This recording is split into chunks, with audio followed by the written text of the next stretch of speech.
Hi, I'm Joe Paiva, and I am with students from Lewis Clark State College in Lewiston, Idaho, and they are here in Washington, D.C. as part of a team competing in the NSPS 2024 surveying competition. So I'd like to start. You're a three-person team, but there's always this concept of a leader. So who's the boss here? I'd have to say, as the veteran, she's probably the leader. Yeah, I am. So did you just kind of rise to the challenge, or did they vote you? I guess Jenny, our professor, kind of told me to be the captain this year since I've gone before. And yeah. So you were made to do it. Oh, yeah. Yes, I guess. I was made to do it. I was a natural born leader, Okay. So one of the questions I have is, especially because you'd been here before, you kind of had a general feel for how the competition would go.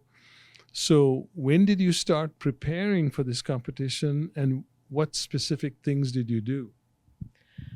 Well, she's the one who's going mostly for as a surveyor. Both Griff and I, we haven't done survey for a while. So we did a class and we stopped and we just come back for the competition. But we practice, I would say around 4 or 5 weeks, like kind of twice per week, kind of. And it was like right after our civil class, and just stay there for like 2 hours, kind of 2-3 hours. So was this practicing instrument handling techniques? Yeah, a lot of instrument handling, field book, how to fill out the field books right, how to do the math, practicing the triangulation, and yeah, a lot of out in the field equipment usage to make sure that we could accurately record all of our data. So this equipment you were using in the competition, people stopped using it before your parents were born, probably, right? So it's pretty old stuff. So where did you get your hands on this, and who then showed you how to use it? Well, our professor, Jenny, she has an excellent collection of the equipment at our school. We didn't have a T2, which was a little unfortunate, but mostly everything else was the same principles. So being able to go outside, we had the chains. We practiced with our 66-foot chain, our scopes, everything. Yeah, she really made sure we had a nice collection of materials to use and practice with. So you were apparently the more recent surveying expert. Does that mean that you had to teach them how to do some of the surveying computations? Oh, a little bit. Not all of it, because they were in my first year of surveying classes, because all of us that chose to go civil have to take at least one surveying class. So some of the stuff later on, like the monument search and everything, the stuff we don't practice at school, we kind of had to go over, and more of like the in-depth part of like the theodolites and the level loop and everything, just to go over it again. So just by a show of hands, how many of you have worked or are currently working in a surveying professional organization? Okay, great. So I was just curious. So one of the things that always comes up is where you guys are going. So do you think you'll wind up in a surveying professional job?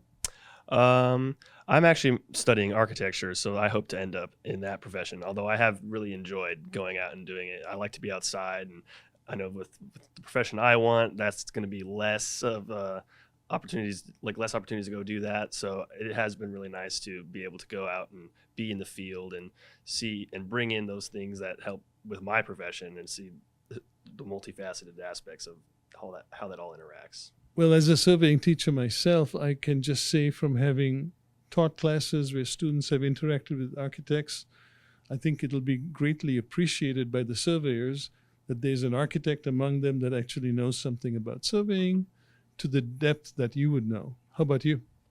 Well, I was thinking mostly on going for environmental engineer, but right now I'm in the middle of like, maybe should I go for survey? Maybe I should go for GIS. Maybe I should go for architecture. So I'm still figuring out where should I go or where I'm gonna be more comfortable. Cool. Well, I hope you keep geospatial in your sights at some point as you make your decisions. So I'd like to end by saying you came out here. You have traveled a long distance. You're staying in a city that you may not have visited before. Doing stuff like surveying on the mall, which is not an experience you probably have in Lewiston. And you met a whole bunch of students. I think there were over 150 students, and then there were quite a big cadre of young surveyors who were proctors. So there's a whole number of things. Is there anything in particular that stands out that's memorable that you will take back when you go home? Yeah, I mean, I think it's just really unique to be able to do the surveying like we've been doing, like out on the mall, and having the, one of the coolest monuments you can probably survey too, like being the Washington Monument, and being able to see some of the oldest monuments like the Boundary Stones in the United States. And I think that in it alone, just the history of where we are and what we're doing, and what the founding fathers did, is really, really unique. And being able to kind of, I guess, follow in their footsteps has been really, really cool to see, and how many people have come to compete, and it's been really impressive. Oh. Well, it's kind of the same as him, like meeting new people. Also, just being able to visit Washington, D.C., as in Europe, being Washington, D.C. is like a huge accomplishment. And also being able to see new survey equipment was like a really good experience. Even we struggled with it at the beginning. And well, just having an experience of being in a survey competition is a lot. Oh boy. I also liked meeting new people and getting to talk to them, and also trying out the dumpy level, because at our school we don't really get to practice with those ones. We have more of the automatic ones, so that was going to be very memorable. And just being able to spend time with my team, since we've pretty much have classes all together too, and doing the touristy things that we can do while we're here is also fun. And I've just had a good time all around, gotten closer to a few people, and it's been good. Very good. Well, thank you for spending this time with us. I want to wish you the best in your careers, whatever they wind up being. Hopefully this experience will be something you will remember as a major milestone, no matter where you go, what direction you take. And finally, safe travels home. Thank Thank you very you. much.